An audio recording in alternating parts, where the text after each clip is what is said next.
আলোচনা এবং বিষয়ভিত্তিক আলোচনার জন্য আমাদের সাথে আজকে সম্মানিত অতিথি হিসেবে যুক্ত হয়েছেন গিয়াস আহমেদ। তিনি president and CEO immigrant elder home care এবং তিনি এখানকার মূলধারা রাজনীতির সাথে জড়িত আছেন। বাংলাদেশের রাজনীতি নিয়েও তিনি সচেতন। আমরা সেই বিষয়গুলো নিয়েও আলোচনা করব। শুরুতেই জানতে চাই, আপনাকে অনেকদিন পরে পেয়েছি, কেমন?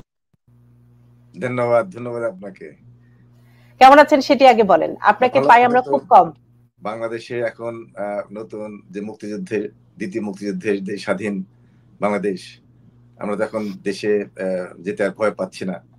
প্রবাসীরা যেভাবে আগে ভয় পেত বাংলাদেশে যাওয়ার জন্য, এখন তো মুক্ত আকাশে, মুক্ত বাতাসে, নতুন পরিবেশে আমরা তো খুব ঈদের মতো লাগছে। আচ্ছা, সেই কারণে আপনি খুবই খুশি, কারণ বাংলাদেশের বর্তমান রাজনীতির প্রেক্ষাপটে আমি শুরু করতে চেয়েছিলাম আমেরিকার রাজনীতি, কিন্তু যেহেতু আপনি বাংলাদেশ প্রসঙ্গটি নিয়েই আসলেন, আমি শুরু করতে চাই একটু বাংলাদেশের। আপনি কতদিনের মধ্যে নির্বাচনটি চান সেটি একটু জেনে নিন। না, নির্বাচন তো আপনারা দেখেছেন যে বিএনপি সহ অন্যান্য রাজনৈতিক দল বলেছেন যে আমি গিয়াস ভাইয়া, আপনার পরিচয়টি আমি একটু নিতে চাই। আপনি এখানে বিএনপি জাতীয়তাবাদী দল যেটি যুক্তরাষ্ট্র, সেটির সাথে জড়িয়ে আছেন। আপনার বর্তমান পোস্টটি যদি একটু বলতেন আমাদের দর্শক। আমি বিএনপির যে সেন্ট্রাল কমিটি, নির্বাহী কমিটির সদস্য। আচ্ছা, সেন্ট্রাল কমিটির সদস্য। আপনার কাছে জানতে চাই, আপনি কতদিনের মধ্যে নির্বাচন চান? সেটা আমি বলছি যে আমাদের বিএনপির মহাসচিব সহ আমাদের ভারপ্রাপ্ত চেয়ারপারসন এবং অন্যান্য দল কিন্তু ইতিমধ্যে বলেছে যৌক্তিক সময়ে, অর্থাৎ এই সরকার তো একটা তত্ত্বাবধায়ক যে অন্তর্বর্তীকালীন সরকার, সেই সরকার অবশ্যই একটা সংস্কার করবে। কারণ বিগত এই 15 বছরে এই স্বাধীনতা বিরোধী শক্তি, গণতন্ত্র হননকারী ভোট চোররা যেভাবে আপনার লুটতরাজ করেছে, গণতন্ত্র হত্যা করেছে, আপনার প্রত্যেকটি স্তরে দুর্নীতি এবং তাদের দলীয়করণ, সবকিছু মিলে এই একটা সিস্টেম আনতে গেলে জনগণের ভোটের অধিকার প্রয়োগ করতে হলে সেটা তো একটা সময়ের ব্যাপার। সেই সময়টা একটা যৌক্তিক সময়। আমরা সময় বেঁধে দিচ্ছি না, আমাদের দল বা বিরোধী দল সময় বেঁধে দেয়নি, বলেছে যৌক্তিক সময়ে নির্বাচন দিয়ে জনগণের যে ভোটের অধিকার সেটা ফিরে আনার জন্য। তো সেক্ষেত্রে আমি একটু জানতে চাই যে আমরা তো সাধারণ মানুষ, রাজনীতির ভাষায় সেই যৌক্তিক সময়টি আপনার মনে হয় কত বছরের মধ্যেও হতে পারে? না, সেটা তো 6 মাসে হতে পারে, 1 বছর হতে পারে। তো আমি মনে করি না বেশি সময় নেওয়া ঠিক হবে না, কারণ অনেক সময় দেখা যায় যারা ক্ষমতায় যায়, অনেক সময় ক্ষমতার যে একটি মোহ সেটা অনেকে ছাড়তে চান না, এটা কিন্তু আছে। আর আমরা কিন্তু অনির্দিষ্টকালের জন্য বলতে চাই না যে তারা মানে দীর্ঘদিন ক্ষমতায় থাকুক, কারণ জনগণ যে এই 15 বছর ভোট দিতে পারেনি, ছাত্ররা যে আন্দোলন করেছে তারাও ভোট দিতে পারেনি, তো সেই ভোটের যে একটা ইমেজ, আনন্দ, সেটা কিন্তু আমাদের প্রয়োজন। সেক্ষেত্রে আমি মনে করি যে বেশি যৌক্তিক সময় বলতে অবশ্যই যে 5 বছরের জন্য থাকতে হবে এমন না। আমি মনে করি যে 1-1.5 বছরের মধ্যে, 1 বছর ম্যাক্সিমাম, আমি মনে করি যে 1 বছর ম্যাক্সিমাম তারা 1 বছরের মধ্যে নির্বাচনের পরিবেশ সৃষ্টি করতে পারবে। আচ্ছা, 1 বছরের মধ্যে সেই টাইমটি আমি একটু আপনার কাছ থেকে জেনে নিলাম। এবং আরেকটি বিষয় আমরা একটু জানতে চাই আপনার কাছ থেকে, সেটি হচ্ছে আমি বাংলাদেশের বর্তমান প্রেক্ষাপটে অনেক আলোচনা করেছি, একদম শুরু থেকে যে আন্দোলনটি শুরু হলো সেখান থেকে এই পর্যন্ত।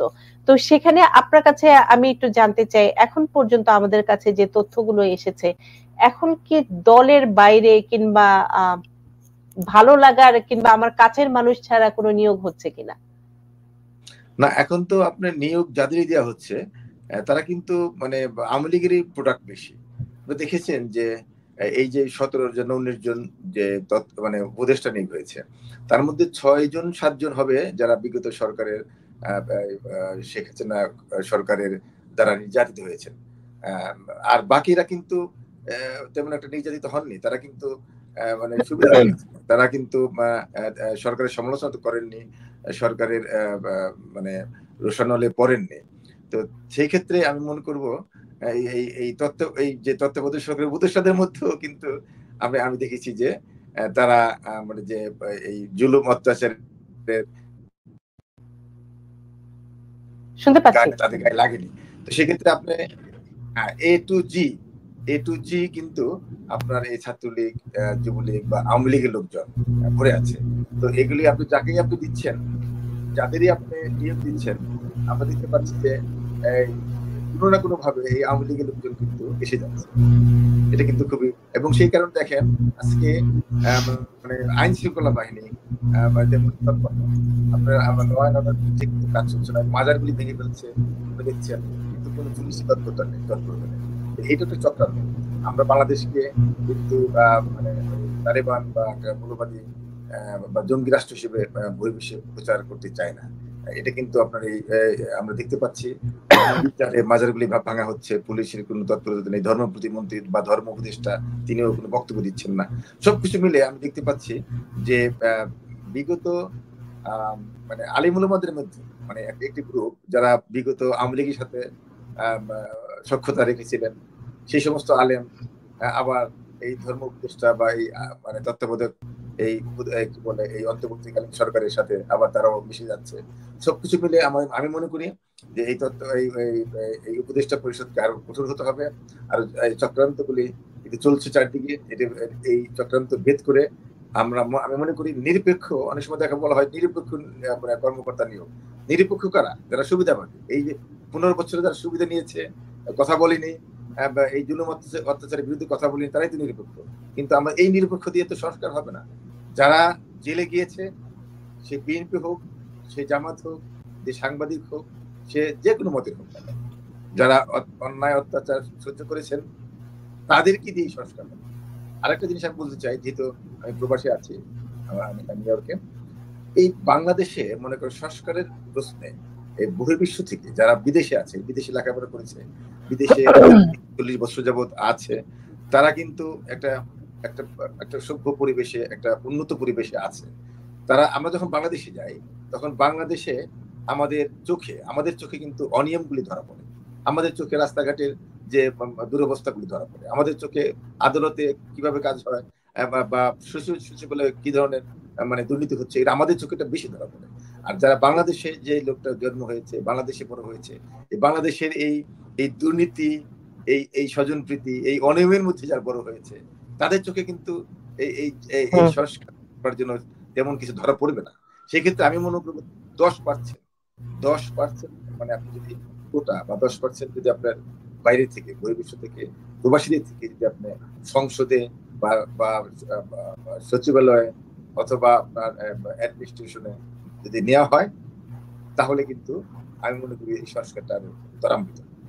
তো গিয়াস আহমেদ, কোটা নিয়ে এত আন্দোলন হলো, আবারও আমরা প্রবাসীরা কোটা চাচ্ছি, কেমন হয়ে গেল না? কোটা নিয়ে তো না, কোটা কিন্তু আপনার এই ছাত্ররা কিন্তু কোটা টোটাল বন্ধ করবো কথা বলেনি কখনো। ছাত্ররা বলেছে যে কোটা সংস্কার, যেটা নাকি যৌক্তিক। আমরা দেখেন 56% আপনার এই মুক্তিযোদ্ধা, সেই মুক্তিযোদ্ধারা নেই, তাদের নাতিপুতি তা ভুয়া মুক্তিযোদ্ধা। আপনার সেই দেশে তো আপনার একদিকে যেমন ভুয়া মুক্তিযোদ্ধাদেরকে সুযোগ দেওয়া হচ্ছে, অন্যদিকে প্রশ্নপত্র মানে আপনার ফাঁস করে তাদেরকে আবার এই প্রশ্নপত্র মানে দিয়ে এই মেধাহীন করবার একটা চক্রান্ত বাংলাদেশে, আমি মনে করি একটা বিদেশি চক্রান্ত, প্রতিবেশী রাষ্ট্রের চক্রান্ত। এই চক্রান্তে আপনার দীর্ঘমেয়াদী ক্ষমতাকে ধরে রাখবার জন্য এই আওয়ামী সরকার সেটা নিয়েছিল। এবং আপনি দেখেছেন কোটার ব্যাপারে, আপনি দেখেছেন 18 সালে ছাত্ররা বলেছিল সংস্কার করবার জন্য, কিন্তু তৎকালীন এই স্বৈরাচার প্রধানমন্ত্রী কি বললেন? সমস্ত কোটা বাদ দিলেন। সমস্ত কোটা বন্ধ করবার জন্য ছাত্র আন্দোলন করেনি, কিন্তু আবার অন্যদিকে আবার আদালতে দেখেন, আদালতে তাদের লোক দিয়ে এটাকে মামলা করালেন, মামলা করে আবার এটাকে আবার স্থগিত করলেন। এই যে চালাকি, মানে তারা হলো আবার যখন ছাত্ররা যখন এবার আবার যখন আন্দোলন শুরু করলো জুন মাসে, দেখেন তাদের পক্ষে কথা বলবে সরকার, সেটা না করে তাদেরকে আপনার ছাত্রলীগ দিয়ে দমাতে হবে, পুলিশ বাহিনী দিয়ে তাদেরকে হত্যা করা হবে, তাদের আন্দোলনকে স্তব্ধ করা হবে। তো এই যে আপনার একটি বাংলাদেশকে নিয়ে যে একটি চক্রান্ত এই পতিত সরকার করেছিল, আমি সাধুবাদ জানাই ছাত্র জনতা, সর্বস্তরের মানুষ একটা বিপ্লব ঘটিয়েছে। এই বিপ্লবের মাধ্যমে আমরা দ্বিতীয় মুক্তিযুদ্ধের স্বাদ পেয়েছি। আমি প্রবাস থেকে আমি বলতে চাই যে যারা এই মুক্তিযুদ্ধে, দ্বিতীয় মুক্তিযুদ্ধে অংশগ্রহণ করেছে, যারা আহত হয়েছে, নিহত হলেন, সেই সমস্ত অংশগ্রহণকারী প্রতিটি মুক্তিযোদ্ধাদেরকে তালিকাভুক্ত করে নতুন প্রজন্মের মুক্তিযোদ্ধা হিসেবে আপনার ঘোষণা দিতে হবে। এবং যারা এই দ্বিতীয় মুক্তিযুদ্ধে দালালি করেছে, গণহত্যা করেছে, তাদেরকে চিহ্নিত করে তাদেরকে শাস্তি দিতে হবে।